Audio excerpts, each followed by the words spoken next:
tratando de ver cómo habían sido las venidas de las distintas corrientes hacia lo que era toda la América.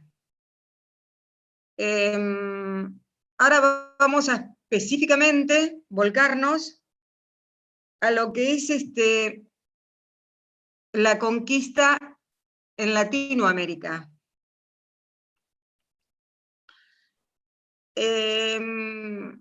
Habíamos comentado en términos generales que los dos grandes reinos en Europa eran el Reino de España y el Reino de Portugal. Estos dos reinos eran ávidos en todo lo que era la expansión de dicho reino, eran hábiles navegantes, más los portugueses que los españoles, que en el siglo XIV y en el siglo XV, que es donde nos estamos refiriendo, la manera frecuente de expansionarse un imperio era a través de anexar territorios de otros pueblos. En general, para sostener estos avances en otros territorios, en otros lugares, se esgrimía una razón histórica de pertenencia, una disputa entre los dos territorios y el imperio, entre el imperio y el territorio.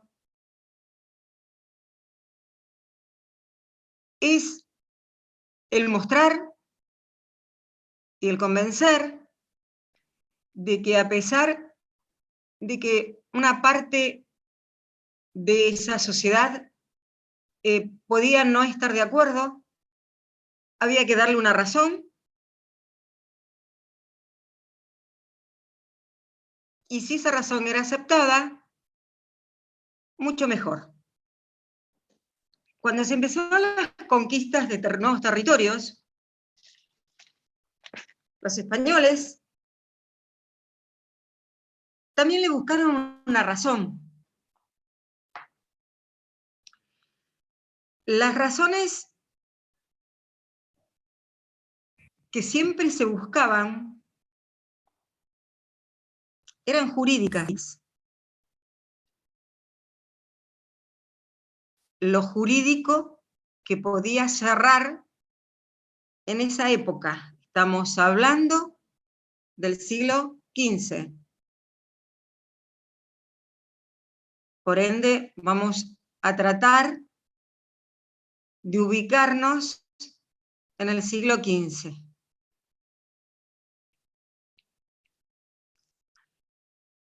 A esto podemos decir que cuando vienen los españoles aquí, estos territorios e islas que eran recientemente descubiertos no eran iguales que los demás territorios que se habían anexado al reino. Estos eran descubiertos. No se sabía que estaban acá. Y cuando se topa con ese territorio, automáticamente, al descubrirlo, se apropian del mismo, se averigua luego de un tiempo que están habitados. Entonces, los europeos, trataban de ver qué títulos jurídicos podían esgrimir para establecer su dominación sobre estos nuevos territorios de ultramar. Era todo nuevo. Por ende, vamos a ver que los viajes de exploración de estos siglos XIV y XV van a responder a una difundida tesis jurídica de esa época. Según en términos comunes, era lícito apropiarse de los países recién descubiertos que pertenecieran a príncipes no cristianos. Y acá tenemos que hacer una salvedad con la cual, con lo cual nos va a poder entender estos fundamentos jurídicos hacia dónde van. Por ende, podemos decir, o podemos sostener, que no hay que olvidar que la conciencia jurídica del hombre medieval estaba inspirada en la religión.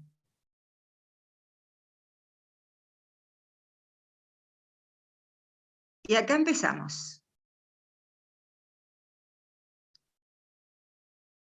Como seres cristianos, como hombres cristianos, como exploradores cristianos, como conquistadores cristianos, se creía que tenían mejor derecho de posesión que los infieles.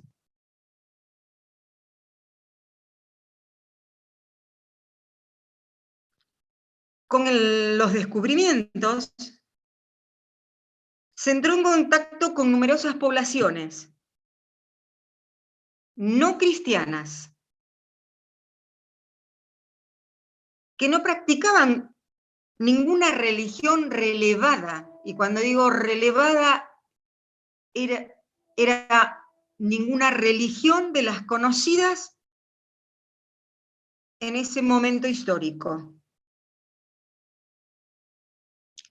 que eran la religión cristiana, los judíos y los musulmanes.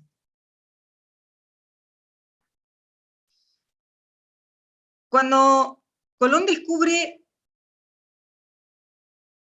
los territorios americanos, estaba persuadido de que pertenecían a los reyes católicos, con los mismos títulos que los dominios heredados de la corona. Lo que nos lleva a afirmar que para la opinión vulgar de esa época, los exploradores y conquistadores europeos tenían un derecho posesorio incuestionable sobre lo que era este nuevo mundo. ¿Por qué la Iglesia toma intervención en las querellas relativas a los descubrimientos de ultramar? Y podemos encontrar que la fundamentación, según el Papa, era la responsabilidad por la conversión de los paganos al catolicismo. Vuelvo a repetir para que no perdamos la visión. No hay que olvidar que la conciencia jurídica de este hombre medieval estaba inspirada en la religión.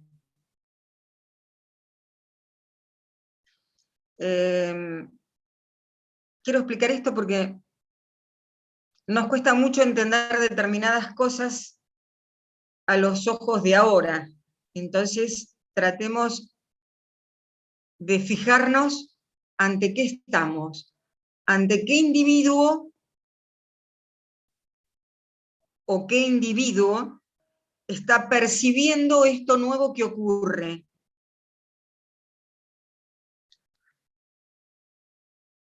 Entonces, la responsabilidad de esta iglesia, que era tan importante en ese momento para esta conciencia jurídica,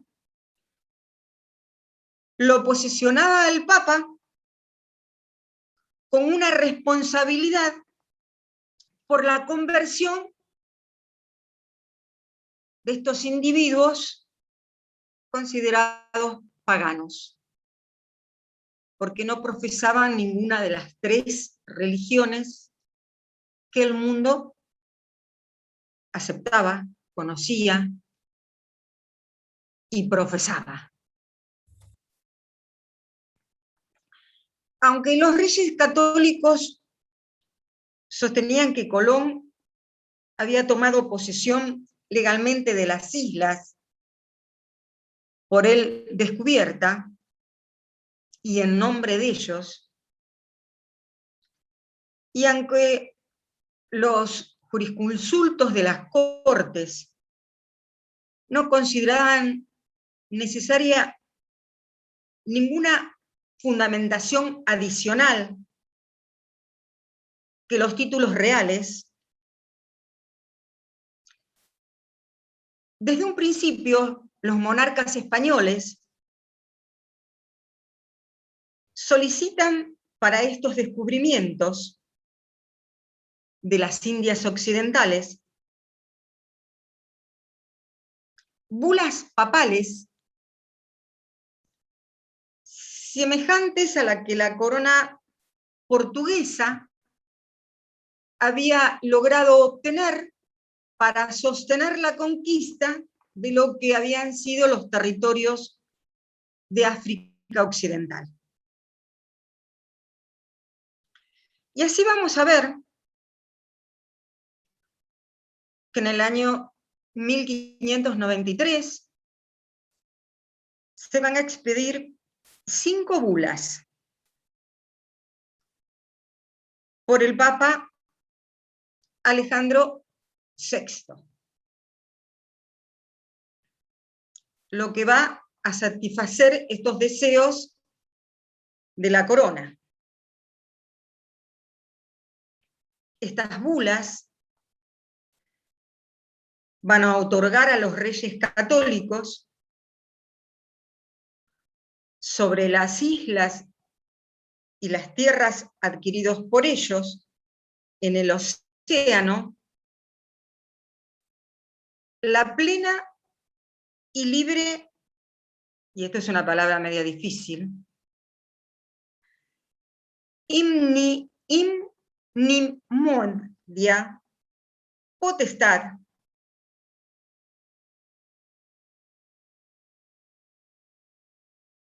autoridad y jurisdicción.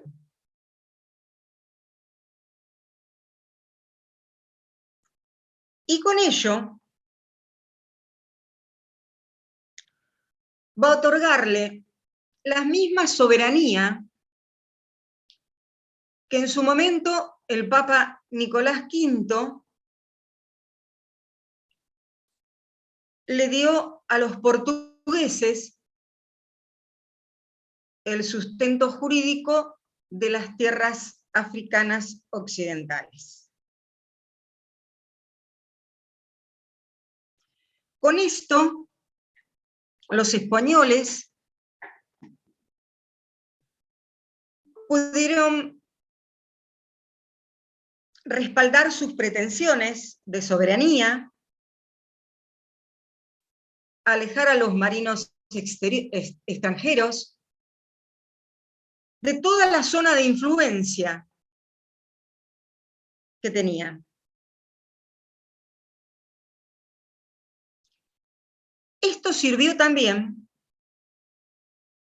como base para una negociación con la corona portuguesa. Si yo no mal recuerdo, creo que la vez pasada yo les comenté que estos grandes reinos, en esa época, eran grandes por sus conquistas, pero así todo trataban de mantenerse medianamente amigables entre sí, para que ninguno tuviera un conflicto que generara el no avance de sus imperios. Profe.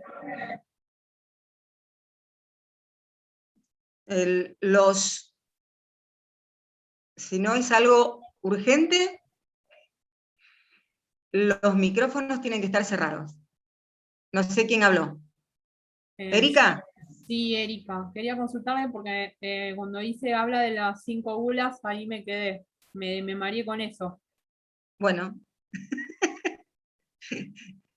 Te mareaste con eso.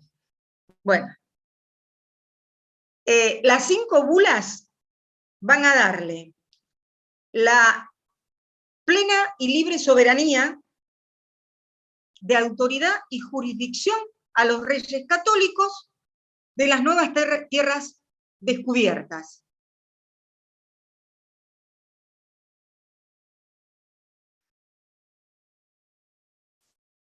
Volvemos a lo que estaba explicando antes. Estos dos reinos, a pesar de tener características iguales en cuanto a su amplitud, en cuanto a su importancia de territorio que tenían, cómo se iban extendiendo, trataban de no entrar en conflictos, porque durante mucho tiempo estos reinos siguieron creciendo, por así decirlo, en desmedro de los otros territorios, sin ocasionar ningún roce entre ellos. Era como decir, hay suficiente territorio para los dos, ¿para qué vamos a ponernos a discutir entre nosotros? Entonces, con esta idea se firmaban acuerdos para que esta línea siguiera funcionando de esta forma. Cuando el Papa Alejandro VI emite estas 5 bulas, esto va a sentar las bases para una negociación con la corona portuguesa a la corona española. Y acá vamos a ver que aparece, o mejor dicho, se va a lograr con esto, la firma de lo que nosotros conocemos como el Tratado de Tordesillas. Este Tratado de Tordesillas, firmado en 1494, en el cual el Océano Atlántico... Afuera.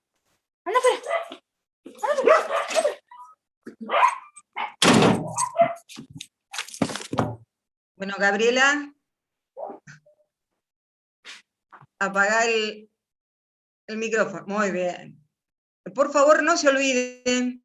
Hay un micrófono abierto. Por favor, dejen cerrados los micrófonos, porque si no tengo que yo interrumpir a la profesora cada vez que lo cierro yo de acá desde el Zoom. Y es obligatorio. No, está bien. Y es obligatorio para los alumnos tener su cara. No solamente los micrófonos cerrados. ¿Está? Bueno, entonces decíamos que en 1494 se va a firmar lo que nosotros conocemos como el Tratado de Tordesillas. ¿Qué es este tratado? En este tratado se va a dividir el Océano Atlántico por un meridiano que corría a 370 millas náuticas al oeste de las islas del Cabo Verde, en una zona de exploración portuguesa y española. Quiero aclarar, porque esto ya lo dijo el titular los otros días, que todo esto está en el libro. Algo que se les vaya, quizás a lo mejor es bueno hacer un llamadito y después volcarse al libro como para fijar bien el conocimiento. Con esto, Portugal, o a través del Tratado de Tordesillas, Portugal aseguraba sus pretensiones en una parte de este nuevo mundo, que es lo que hoy conocemos como el territorio que ocupa la nación de Brasil.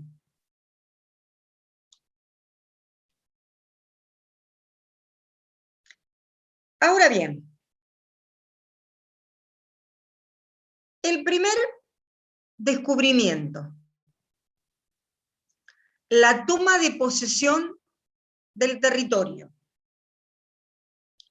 la concesión de las bulas papales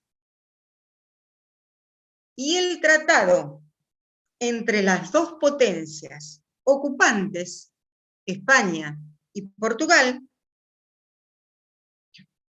constituían los primitivos títulos jurídicos de lo que van a ser los asentamientos coloniales europeos en ultramar, o sea, las nuevas tierras descubiertas.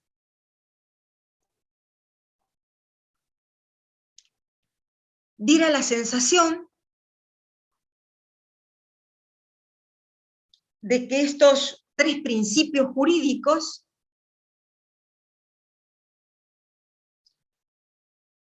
podían sostener esta interpretación, estos fundamentos jurídicos,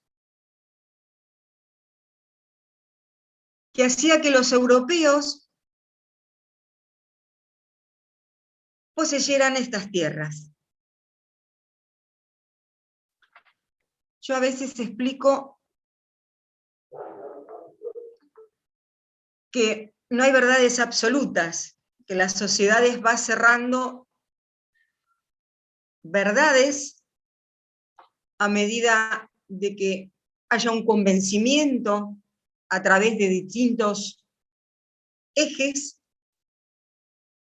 y que esa sociedad, en un momento determinado, acepta eso como una verdad.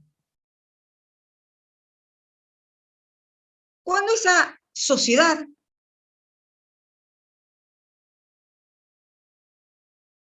comienza a escuchar otras ideas, comienza a preguntarse ¿y por qué? Estamos hablando de los fundamentos jurídicos. ¿Por qué yo a las bulas le tengo que dar ese sentido que dicen que hay que tener y no se le puede dar otros sentidos? Esa verdad que se cerró se abre para discutir. Por ende, estos tres principios que nosotros habíamos dicho, que era el descubrimiento, la toma de posesión y la bula papal, más el Tratado de Tordesillas, alcanzaba para darle la fundamentación jurídica a estas tierras y a estas tierras descubiertas y a la ocupación de las mismas por los españoles y los portugueses. Así todo, estos tres principios que en su momento le cerraron a esta sociedad, en un momento determinado fueron atacados. Y por ejemplo, Así se va a poner en tela de juicio el primer descubrimiento de estas tierras. ¿Por qué? La fundamentación es que la corona española descubre las tierras, pero no toma verdadera posesión de ellas. Ustedes recuerdan que yo como hecho anecdótico le dije que los españoles, cuando llegan a estas nuevas tierras, desde su momento de pisar la isla española hasta conocer las últimas tierras de nuestro territorio que hoy es Argentina, le llevó casi 50 años. Y por eso distinguimos que primero la corona conquista y después coloniza, que son otra cosa completamente distinta. Primero se adentra a conocer y a tomar territorio, como acto simbólico puede colocar una cruz, una bandera de la corona, como para demostrar que eso es dominio del Reino de España, pero nada más.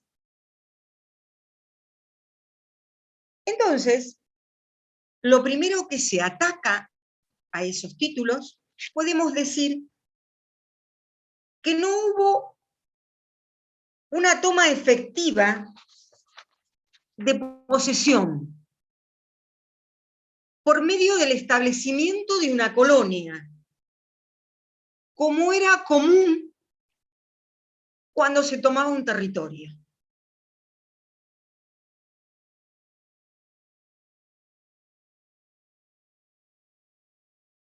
¿Por qué? Porque en el primer momento el europeo hizo más bien una ocupación simbólica a esto que yo les explicaba, que a medida que iban avanzando colocaban la cruz, que era el sostenimiento de la religión que lo llevaba, el escudo de la corona, un acto simbólico con una espada. Ustedes habrán visto algunas fotografías de historiadores que muestran al conquistador con la espada en la tierra y diciendo unas palabras en cuanto a que las mismas son posesión del reino al que representa. Ese simbolismo se le critica y no la ocupación a través del establecimiento de una colonia española específica.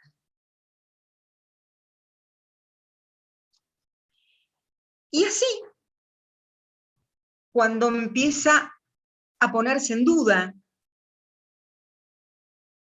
este primer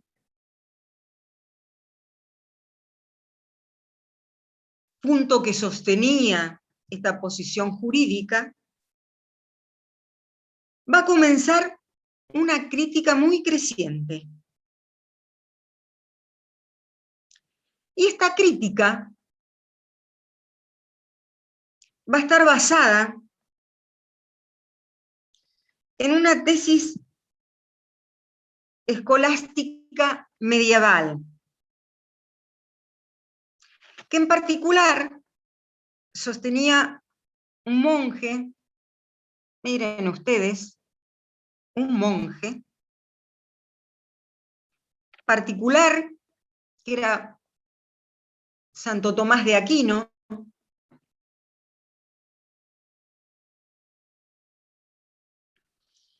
quien sostenía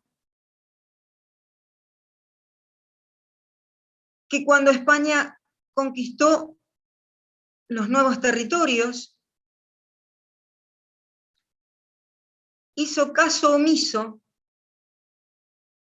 a la voluntad de los aborígenes y no se le consultó en absoluto nada.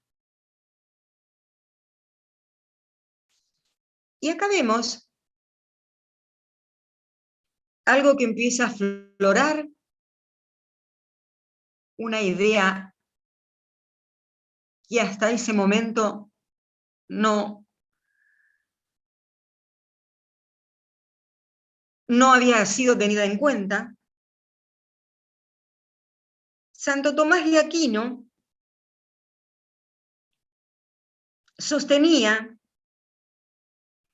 que la formación de un Estado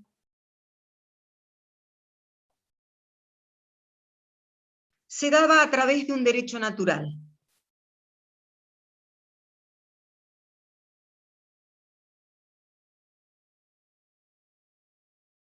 Por esa razón, estos escolásticos españoles,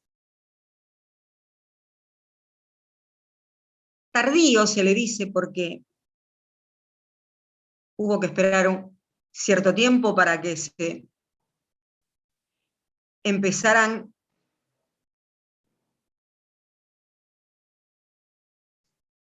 a desmenuzar estas razones de la posesión de las tierras españolas en América. Este Estado surgía de un derecho natural. Y estos escolásticos decían que este derecho natural es válido para todos los pueblos.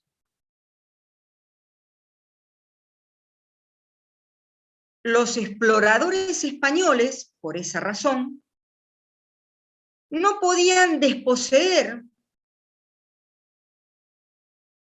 a los indios de sus posesiones y de su autoridad. Observen.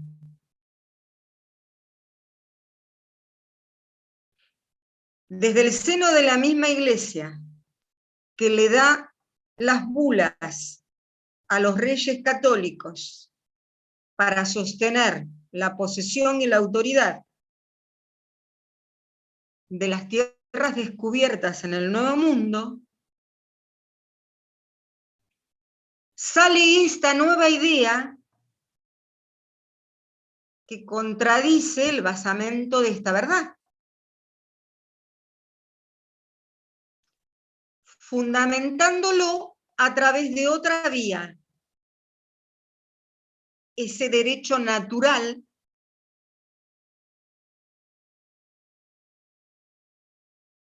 que tienen todos los pueblos, al decir de Santo Tomás de Aquino.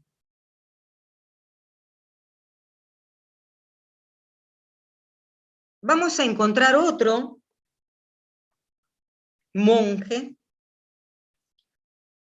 Francisco de Vitoria, que también va a impugnar la primera tesis del primer descubrimiento, que le daba la posesión de la propiedad sobre los países ya habitados a los españoles.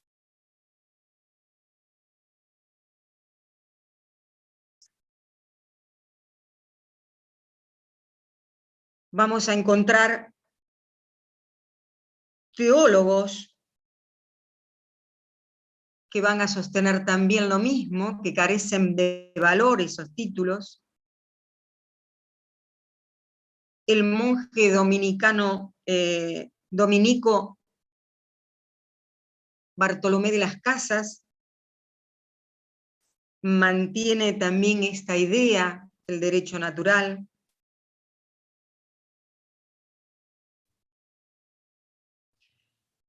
Y así como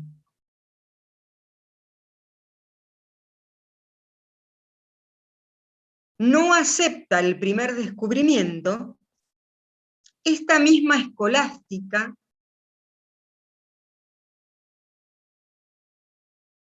va a impugnar la donación papal como título válido. O sea, esas bulas que el Papa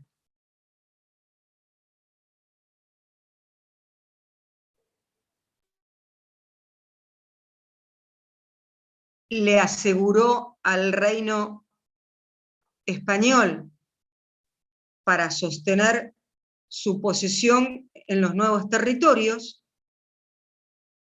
va a ser impugnada dentro del seno mismo de la Iglesia,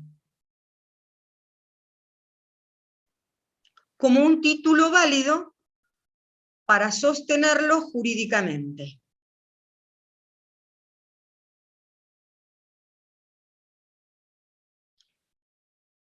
Y van a seguir diciendo que así como Santo Tomás de Aquino sostiene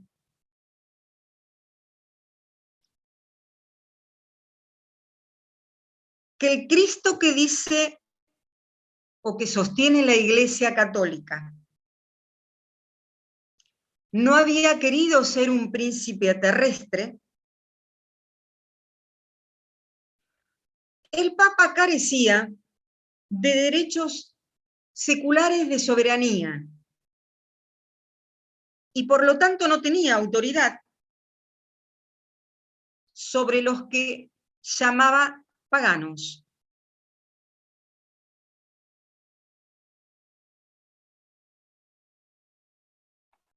Perdón, Liliana, que te interrumpa. En 2 minutos se corta la Corta comunicación. y nos volvemos a Replicamos comunicar. todos de vuelta. ¿Está? Cuando se corte. Bueno, Sí, sí, replicamos ya. Ya falta 1 minuto y 30 segundos. perfecto. Replicamos ya que interrumpí, replico. Lo finalizo y implicamos de vuelta, ¿eh? Dale.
Bueno.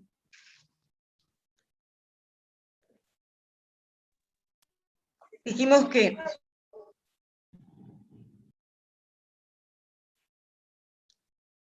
estos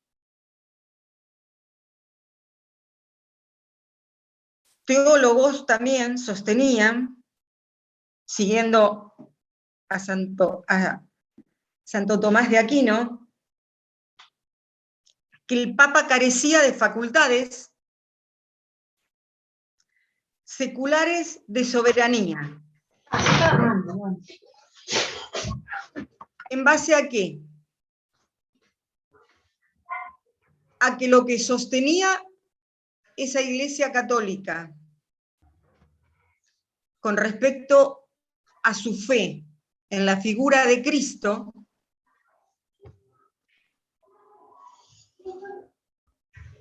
nunca fue representado a este Cristo de la Iglesia Católica como un príncipe terrenal.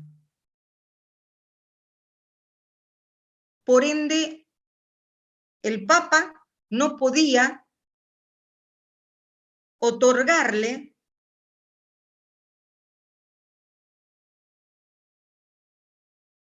ese poder que le había otorgado al reino de España.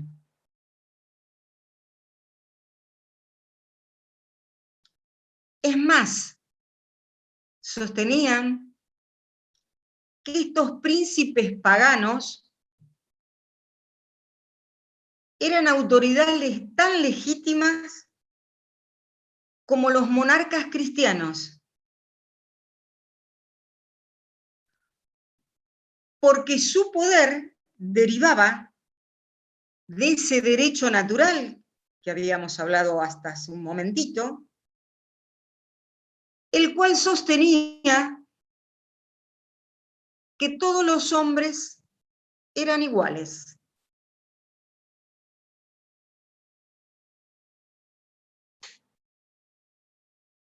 Así vamos a encontrar que monjes dominicos, como Las Casas y Francisco de Vitoria,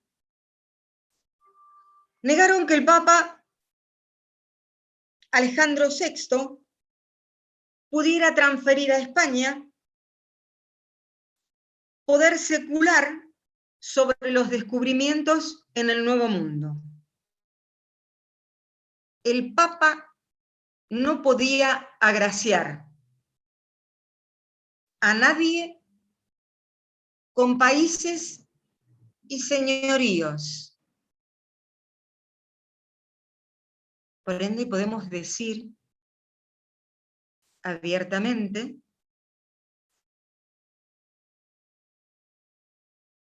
que se estaba desoyendo la voluntad del Papa de ese momento. Se estaba discutiendo esa autoridad que en un momento no se discutió.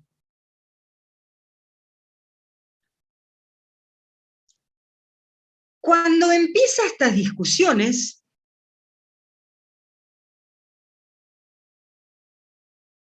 y salen hacia afuera de lo que es España,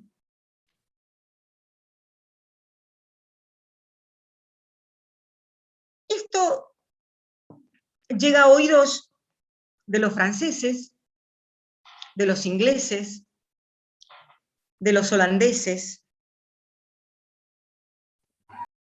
los cuales no querían que se cerrara el acceso a las riquezas del Nuevo Mundo.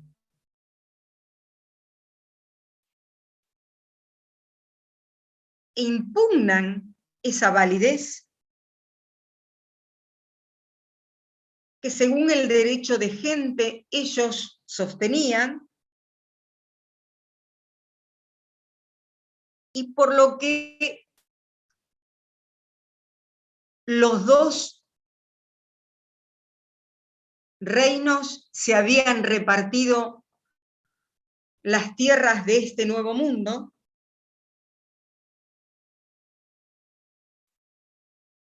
y estas nuevas potencias, por así llamarlas, nuevas potencias marítimas de la Europa occidental, van a contraponer un principio.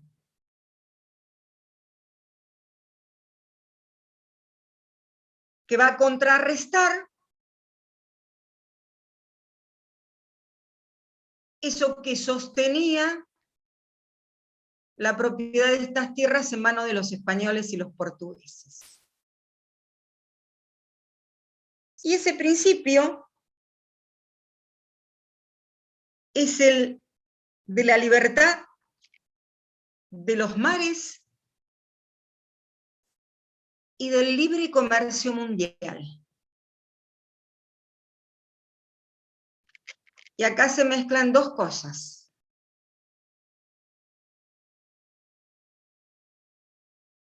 A través de la religión se da el sostenimiento.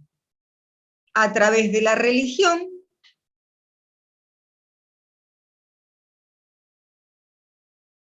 se discute y se pone en tela de juicio ese sostenimiento.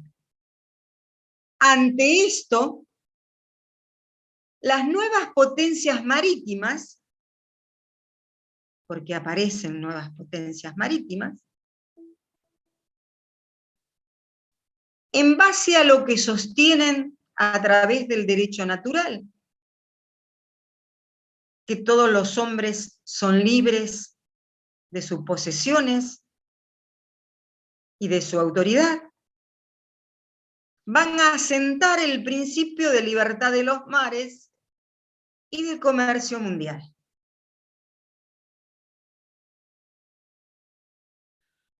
No tenemos que olvidarnos que cuando España empieza a colonizar estas tierras conquistadas,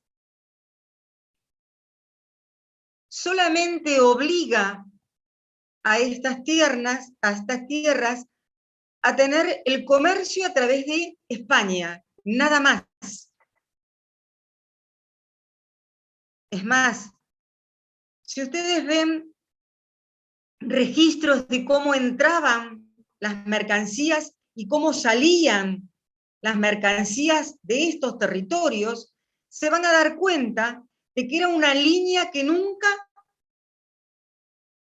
se modificaba para tener completamente el control de salida y entrada al español solamente.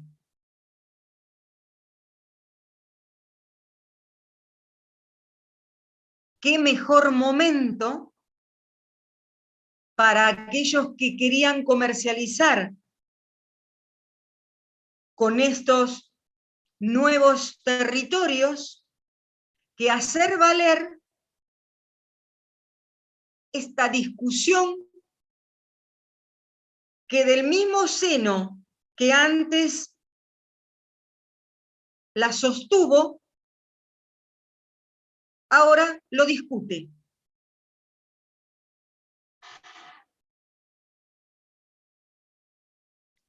Bueno,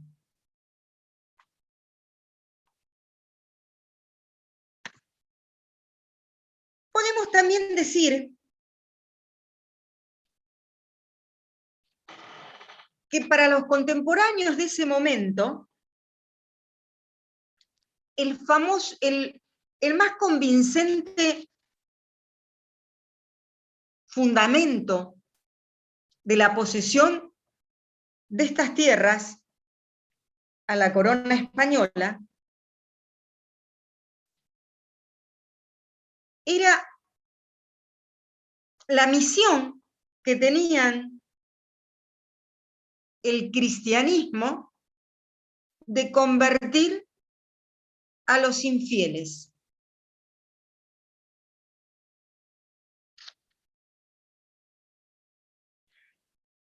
Cuando aparecieron a sostener estas posturas, se abrió otra pregunta. La misión entre los infieles legitimaba también la conquista armada contra los países paganos.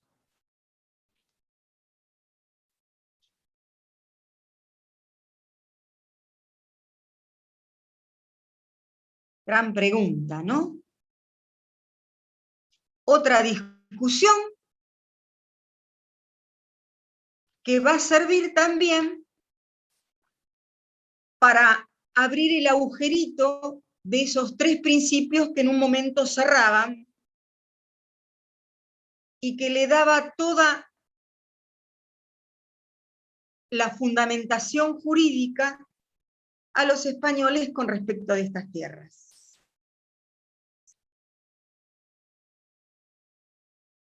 En otro momento vamos a encontrar otra corriente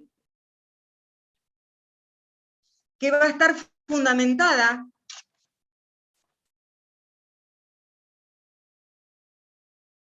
en el libro La política de Aristóteles.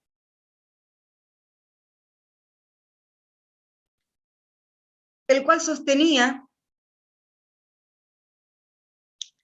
que los hombres bárbaros e incultos habían nacido para servir a los dotados de razón. Lo que podemos decir que vemos que esos pueblos civilizados, estamos hablando de la Edad Media, debían enseñorearse de los salvajes y primitivos. Es como decir que el océano dividía a los europeos, que eran la civilización, con el Nuevo Mundo, que eran los salvajes y primitivos. Esta era la teoría de Aristóteles. Salimos de lo que es el seno de la Iglesia. Un ejemplo también que podemos dar, que entre 1543 a 1556 va a haber un jurista, esto es un jurista, Gregorio López, que va a ser miembro del Consejo de las Indias. El Consejo de las Indias es una organización española que va a tener el control político de las colonias españolas en América.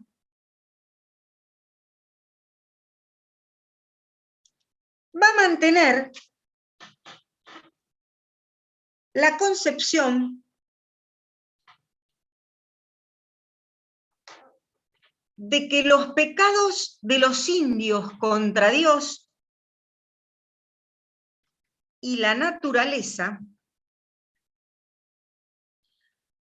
proporcionaban un título jurídico para la conquista de América.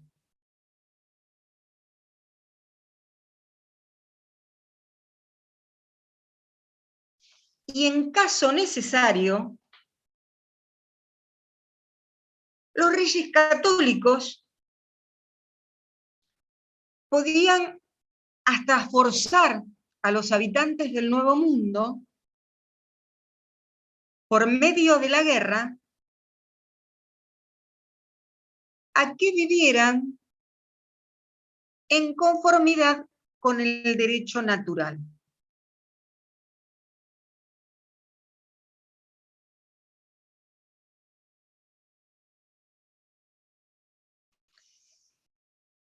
Con esto podríamos decir, como para que se entendiera un poquitito,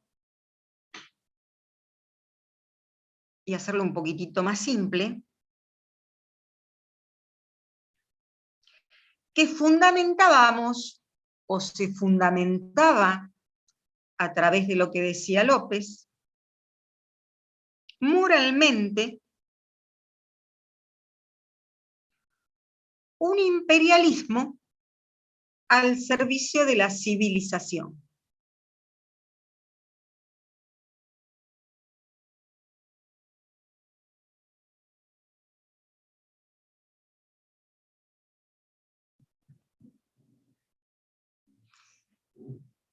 Estas son todas discusiones que se van a ir dando en torno a los títulos falsos y auténticos entre calificados teóricos y canonistas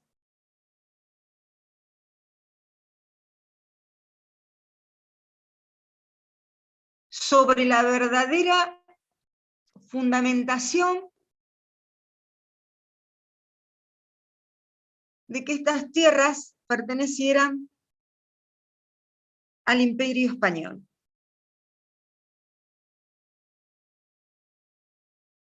Así, vamos a ver discusiones en las principales universidades de la época medieval y en los colegios más prestigiosos de teólogos.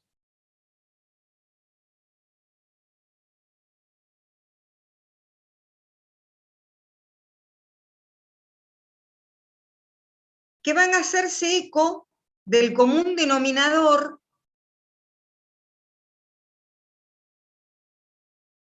el pueblo va a tener acceso a esas discusiones y se va a hacer eco de estas discusiones.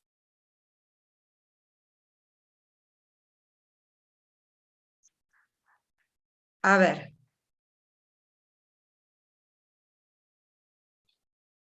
Si uno tiene en cuenta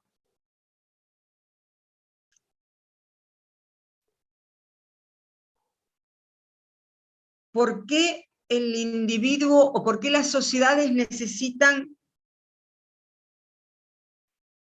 una justificación válida de sus acciones.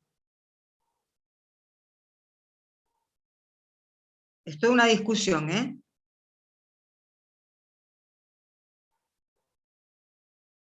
¿Cómo llegaron a hacerse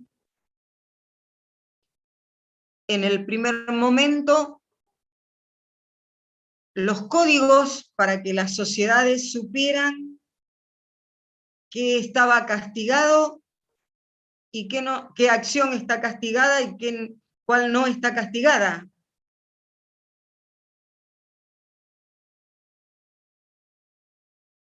¿Cuál se reprocha y cuál no se reprocha?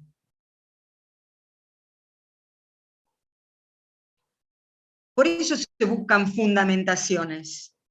Y a través de la fundamentación, el convencimiento de la sociedad de que alguna acción es buena y otra acción es mala.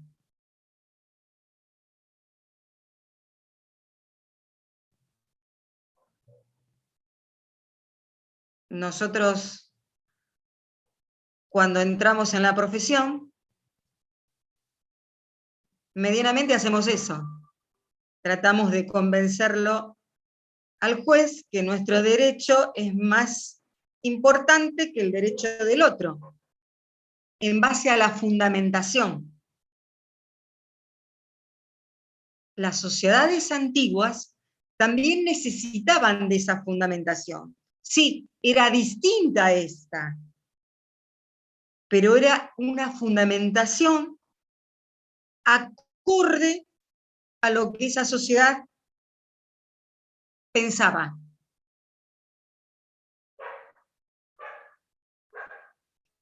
Vamos a ver un hecho anecdótico, que cuando se empezó a discutir tanto esas fundamentaciones, que ninguna de las tres quedaban en pie como para sostenerlas en un momento determinado, el emperador Carlos V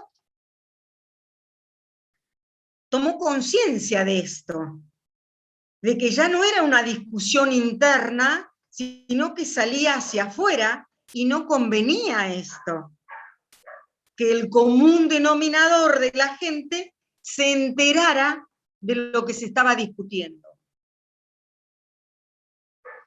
Y, por ejemplo, va a tomar una actitud en 1539 y le va a encomendar al superior de un convento dominico de Salamanca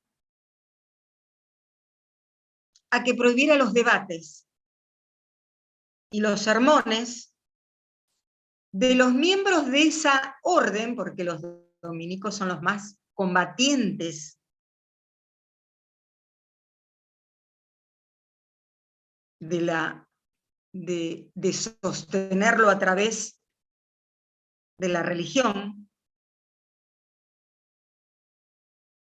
que se prohibiera los debates y sermones, y aparte de que se confiscara y se entregara todos los escritos que había sobre estas discusiones.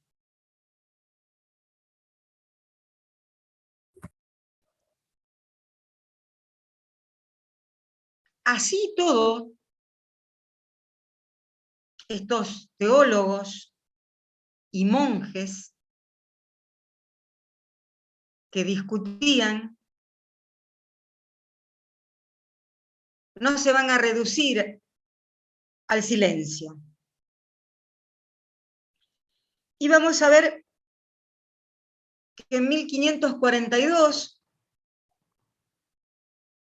ante una comisión convocada por el mismo Carlos V, Bartolomé de las Casas se va a atrever, ante la presencia misma de Carlos V, a sostener que las conquistas españolas en el Nuevo Mundo eran invasiones violentas de crueles tiranos que eran condenadas no solo por la ley de Dios, sino por todas las leyes humanas. Fíjense qué maravilloso pensamiento en una época en que todo se sostenía a través de la razón de la religión cristiana. Y es más, de las Casas va a reclamar que se tuvieran como nulas todas las conquistas realizadas por entonces por los españoles en el Nuevo Mundo, que se restituyera los territorios ocupados a sus señores naturales, los anteriores autóctonos soberanos.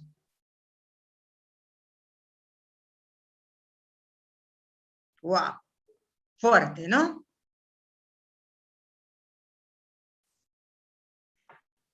Así, estas críticas e impugnaciones van a hacer que el gobierno español diera a las nuevas expediciones un carácter de empresa guiadas, escuchen, por el amor pacífico y cristiano al prójimo. Si bien no hubo abandono de las posesiones de ultramar por parte de los españoles, las ordenanzas de 1573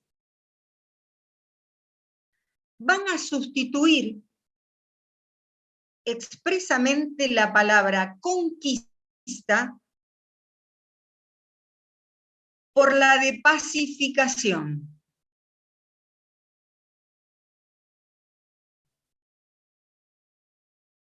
Por ello, en la legislación colonial española de esa época, va a surgir el compromiso de tratar humanamente al indígena.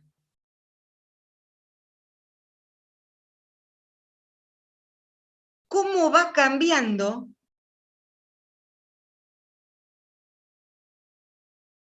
la legislación a través del pensamiento, a través de la discusión de esos fundamentos que antes a la corona le resultaba fácil de convencer a sus súbditos y que en un momento determinado no pudo sostener.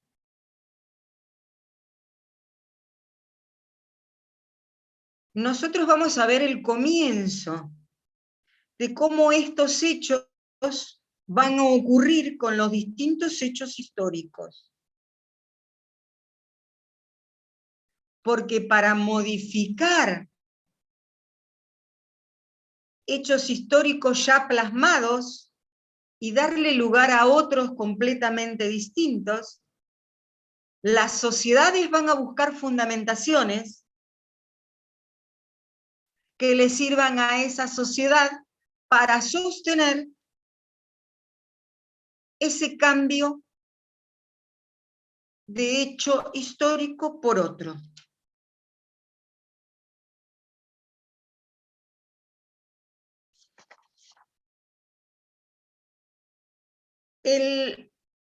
La idea es de... qué lindos que son. Un comentario. Tengo la cámara apagada porque estoy viajando. El día que volvamos a la normalidad, vamos a tener que buscar otras excusas.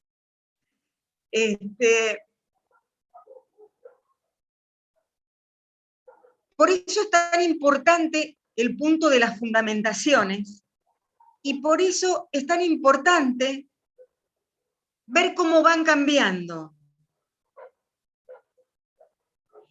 Y cómo, a pesar de que en épocas tan antiguas habían fundamentaciones mucho más fuertes que la que podemos ver ahora, que son más cambiantes, siempre se dieron discusiones que transformaron esas fundamentaciones en otras fundamentaciones.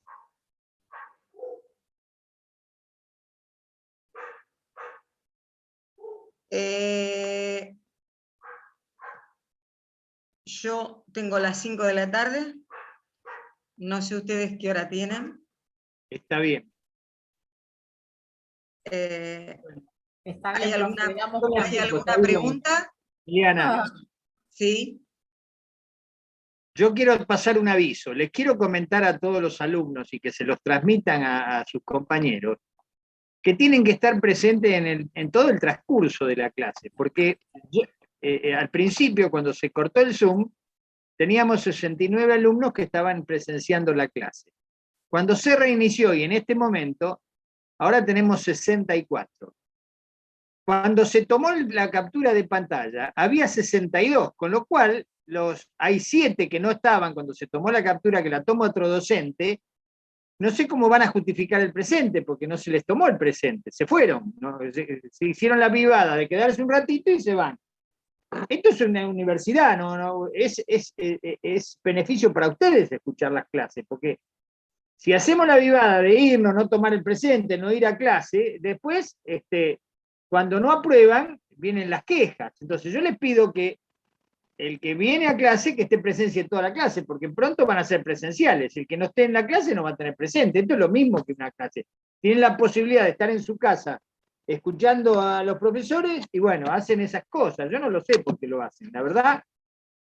Bueno, era eso lo que les quería decir y que tengan eso cuidado, que si entran a la clase, no se toma al principio. Hay un momento determinado que generalmente es casi a última hora, que hay un docente que ingresa, o a veces lo hace el titular, ingresa, captura las pantallas con los datos de los que están en pantalla, por eso tienen que estar la foto de ustedes, si están presentes, si tienen cámara, que esté la cámara, y si pueden poner los datos, número de documento, también en la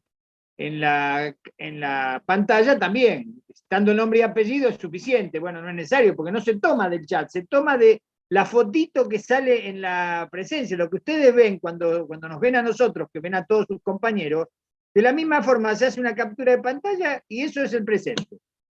Así que no gasten tiempo en ponerlo en el chat porque no lo van a hacer. Porque aparte en el chat entran, salen, es un lío para el que está tomando el presente, tomarlo del chat. Los únicos que no tenemos obligación de poner el número de documento somos vos, Antonio, y yo. Claro. El alumno tiene que tener, es decir, es lo mismo que si ustedes fueran a clase, van a la facultad, tiene que estar acreditado, están ustedes presentes, y bueno, ahí se les toma lista y están presentes. Acá esto es lo mismo. Algunos, por ejemplo, hay una chica que se llama Eli, yo de casualidad, bueno, pude ver en el chat que se por ahí, pone en la pantalla Eli. Eli no sabemos quién es, ni cómo se llama. No sé si está ahora presente, hoy en la primera hora estaba. A ver si está ahora, me voy a fijar. Sí, acá está, Eli. Bueno, Eli tiene que poner el nombre de su nombre y apellido, que creo que lo pude localizar, porque bueno, no vamos a hacerle una cuestión por eso, porque a lo mejor no Ajustape se llama, a ver si puedo lograrlo, averiguar su nombre. Bueno, no lo tengo ahora acá. Esto es en beneficio de ustedes. Nosotros Claro, sabemos porque que... después el docente que hay, en la cátedra somos dos los docentes, entonces el que está encargado de tomar los presentes, y bueno, agarra, toma lo que están presentes y listo, el otro le pone ausente y ya está, no se va a andar averiguando a ver si vino o no vino, si no lo encuentran en el aula. El aula es el cuadradito donde está la foto de ustedes con nombre y apellido. Si no tienen el nombre y apellido. Nosotros podemos tener buena voluntad. Sí, claro. Pero más nosotros no entendemos que esto es nuevo para ustedes y vamos marcando los pasos. A medida que vayan corriéndose los años de la facultad, no hay contemplación, no hay justificación. Entonces hay que aprender determinadas pautas de entrada. No es mucho. No es mucho. Entendemos que todos los alumnos son alumnos regresantes, recién empiezan la universidad, pero la universidad no es ni la secundaria ni la primaria, es la universidad. Ustedes tienen que ser serios, porque más adelante, cuando avancen en la carrera, van a tener materias muy importantes, las codificadas, que bueno, que no es fácil la cosa. Aparte, ustedes van a un juzgado, por ejemplo, y se tienen que identificar, tienen que tener encima la credencial, porque si el juez o el secretario por algún motivo pide que los identifique, ustedes tienen que tener los elementos para identificarse, ¿no? Buenas tardes, ¿puedo hacer una pregunta? Sí, hágala. Yo la clase anterior entré por equivocación a otro link, estuve en otra clase. Yo no di el presente. ¿Cuánto es para tener regularidad en la materia? O sea, ¿qué porcentaje tenemos que tener? Esto es lo mismo que usted tenga que darle realidad social latinoamericana y entre en la clase de Derecho Romano. Y bueno, ni en Derecho Romano lo tienen registrado, y en realidad social latinoamericana usted no estuvo. No, pero estuve en otra clase, la de otro profesor. O sea, la clase la escuché, pero de otro profesor, no usted. Usted lo que pudo obtener de eso, bueno, se benefició con lo que escuchó del profesor. Pero el presente no lo tuvo, porque quien tomó la captura de pantalla no lo encontró presente en nuestra aula.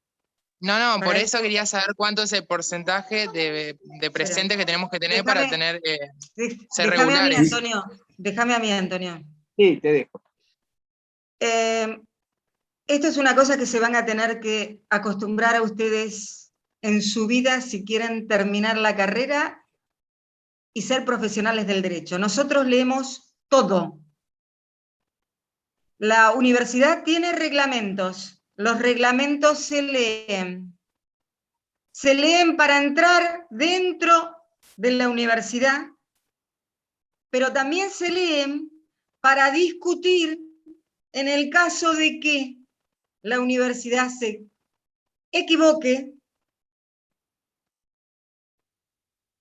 en desmedro de algún derecho mío.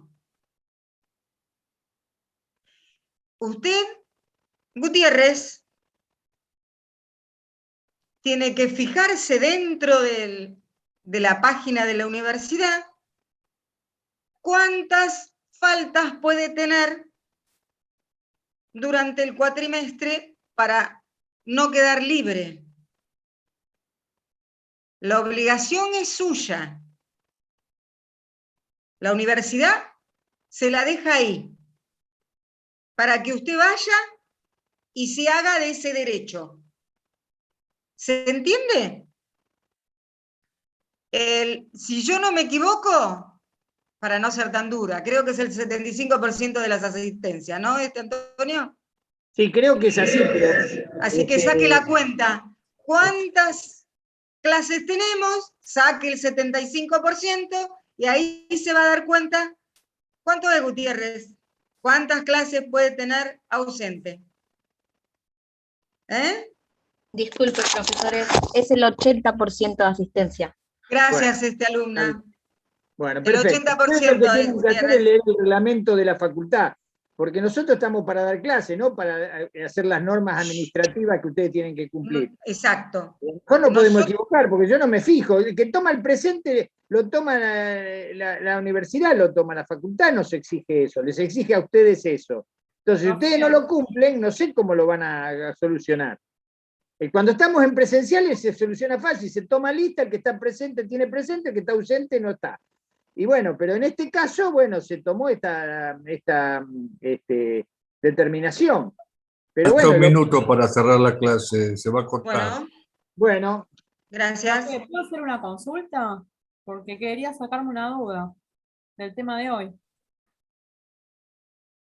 Sí, hágala. Sí. Sí. Te queda un minuto. Sí, por eso, rápido. Los tres principios jurídicos, hablo de las bulas papales, el Tratado de Tordesillas, y el tercero era... No te escuché, discúlpame.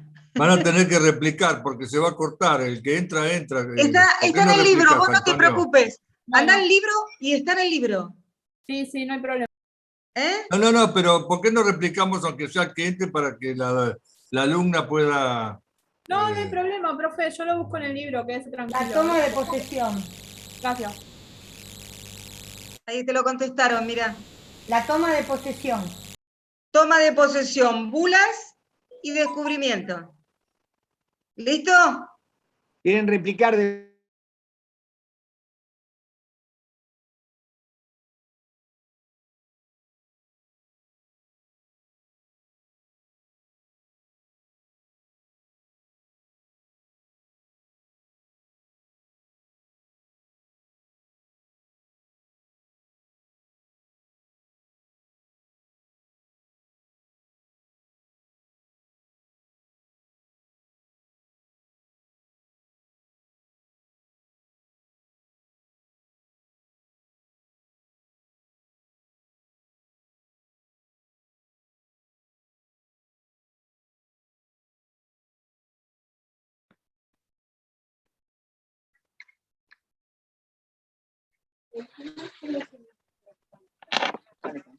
¿De qué? Un sorteo, la verdad que Claro.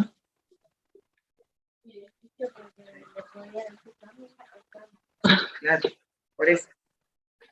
A ver, sí, ¿qué cuánto traen? ¿Cuáles? Bueno, todas. Todas las del color, ¿no? Todas las de. Bueno, yo estoy exceptuando esta y esta chiquitita. hola. Hay tres nuevos. Pero es de gel, no es de color. ¿Pero quién son nosotros esta clase o...? Recording in progress. La temperatura. ¿Viviendo vos estudiar? Bueno, para finalizar, volvimos a los que entraron de vuelta a la clase. ¿Quedó alguna duda?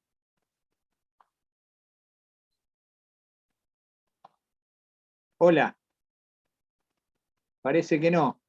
Habiliten el micrófono, pues se lo silencia a todos.